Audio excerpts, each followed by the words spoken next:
Good morning. Well, it's nothing personal, God. We just think it's time we moved on. That's essentially what the Israelites are saying in our scripture today. They're just sort of breaking up with God. It's not you, God, it's us. We think it's time we start seeing other people. We're just not right for each other anymore.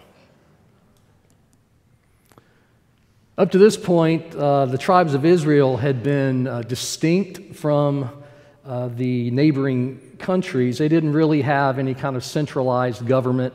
They didn't have any monarchy. They didn't really have any real organized political structure.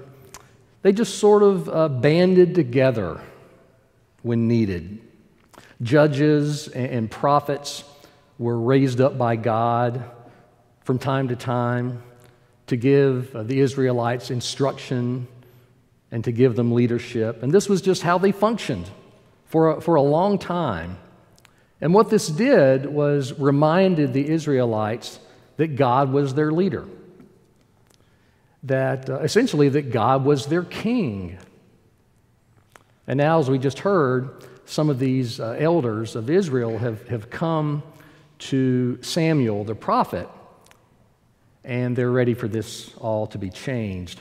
We want a king to govern us, they say. We want to be like the other nations. And while God doesn't particularly approve of this request, like a disappointed parent, he decides to permit it. And God tells Samuel, they're not rejecting you, my prophet, they're rejecting me. And so Samuel goes to the people and he gives them this litany of reasons why this is such a bad idea. But they don't listen. They insist, we want a king. But why? I mean, why? What's their fascination? What's the allure of having a king?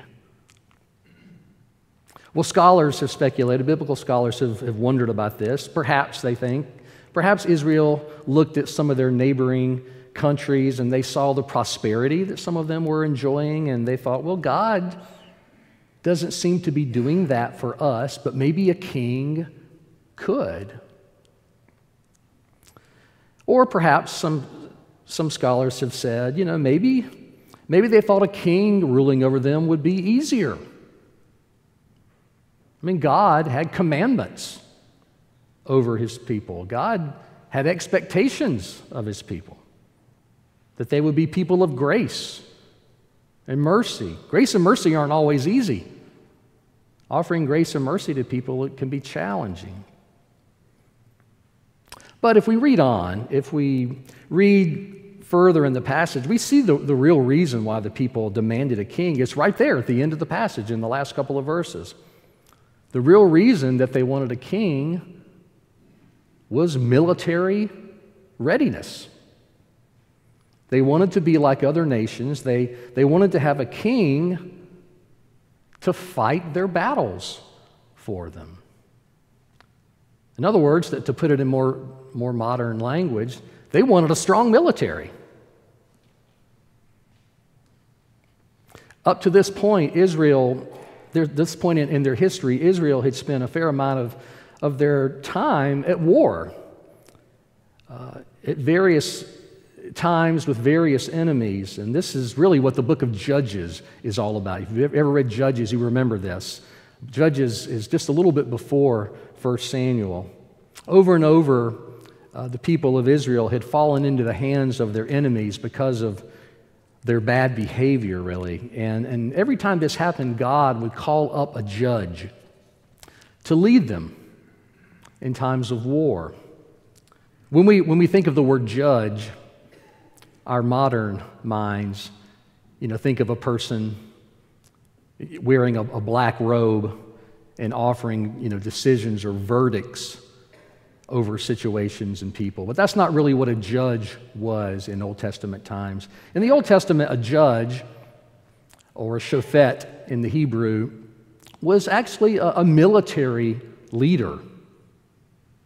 A judge was like a chieftain who would bring together the tribes of Israel during times of war, and they would very often lead them into battle. God would raise up these shofets, these judges, at necessary times. People like Gideon and Samson and Deborah. God would raise them up, and they would lead Israel for that particular time. And then later on, God would raise up another judge when that time was called for. And this was just how it went for generations. I mean, the book of Judges, just that one book of Judges, it's a fairly small book in the Old Testament. That one book covers like 450 years. But then something happens, as we hear in our scripture today, and the Israelites are not happy with that arrangement anymore. Now the people of Israel, they want a king. They want a king to make all of their military decisions for them. They believe they're going to be more secure with a king's leadership than they were with God. Or just to put it another way, they trust the king more than they trust God. That's really what the story comes down to. That's what it's about, whether or not Israel trusted God. They didn't. And that's really the question, I think, that this story pushes us to ask ourselves now, today. Do we trust God? How much do we trust God? As I was reading this story and contemplating it this week, I began to think about an article that I read maybe several months ago even. I had to go back and find the article because it had an interesting statistic in it. It was an article about the United Nations. The United Nations released a statistic a while back, and in the statistic they said that there are enough nuclear weapons globally today to destroy humanity 55 times over. 55. And not only humanity, but to destroy most every other living biological creature. 55 times over. I'm sure cockroaches would survive, but most everything else, 55 times over. Clearly, human beings have taken this matter of trust into our own hands, especially when it comes to military readiness. I think we could certainly say that this is military overkill. But we're not going to solve that issue today. But we can ask ourselves other questions, and we should ask ourselves other questions when it comes to the issue of trust and trusting God. Questions like, do I put more trust in institutions than I do in God?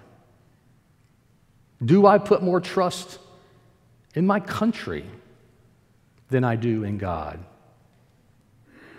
I mean, this was the failure of the Israelites in our scripture.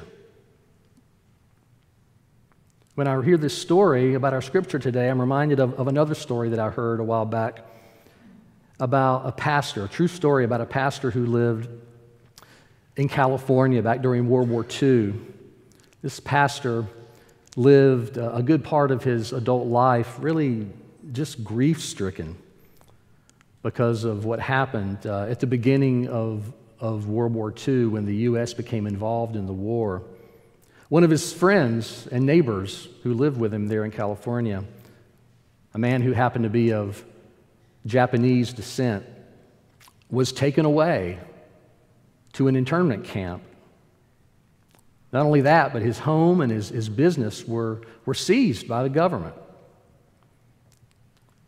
And through it all, the pastor said nothing. He remained silent because of the public sentiment, because of the patriotism of the day.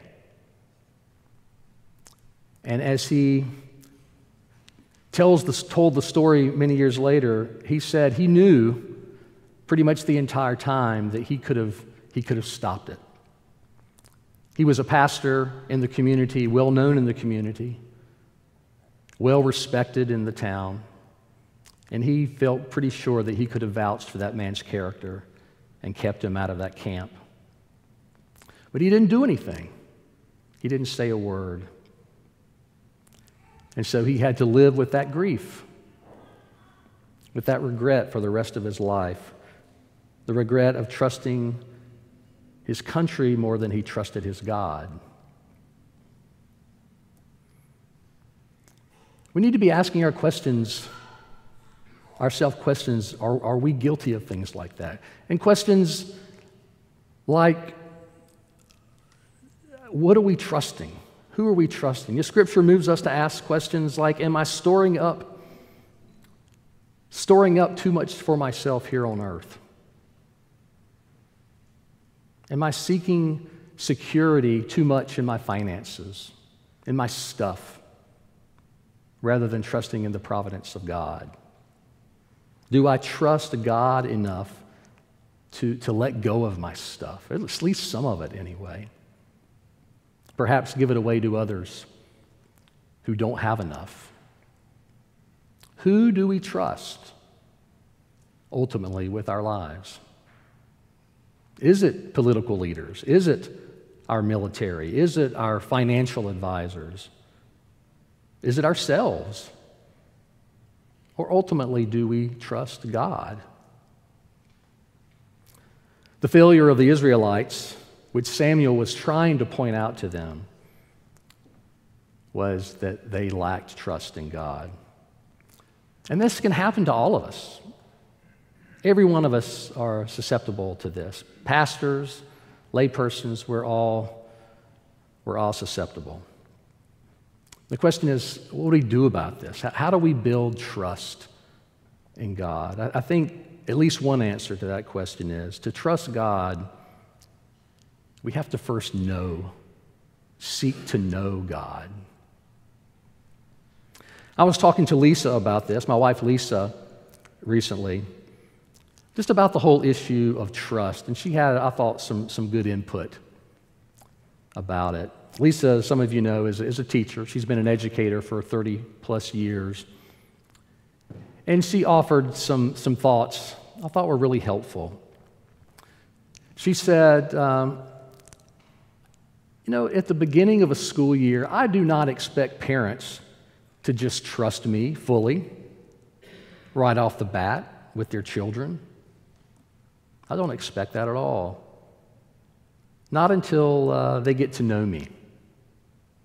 Not until they learned that I really do care about their child. Not until they learn that I really do love their child. Not until they know and see that I really do have their child's best interest at heart. And that I'm going to work and do everything I can to help their child and love their child. And the more I spend time with their child, and the more I spend time with that parent, and the more they see that in me, that's when they begin to trust and trust me with their most prized possession, their child. And it's the same way, isn't it, with pretty much all of our relationships, whether it's a barber or a hairdresser or a doctor or a dentist or the person who repairs our car. That's probably the most important relationship we have, right? Or our pastor. We learn of their care, we learn of their compassion. We learn of their trustworthiness the more time we're together. And it works that way with God most of all. Time with God in prayer and meditation. Time with God just in silence. Time with God in worship and study. Time with God in service. All of these help to build trust so that when we come to times of stress or times of anxiety, times when we need to make a decision about life, we will come to know instinctively where it is we need to go. Instinctively who it is we can trust, that we can always trust God. We know from our scripture stories, we know from experience that the promises of kings and politicians, the promises of wealth and security, the promises of our country and patriotism, none of these are ever going to fully deliver. It's God, always and only God, who has our best interest at heart. And God says, trust me.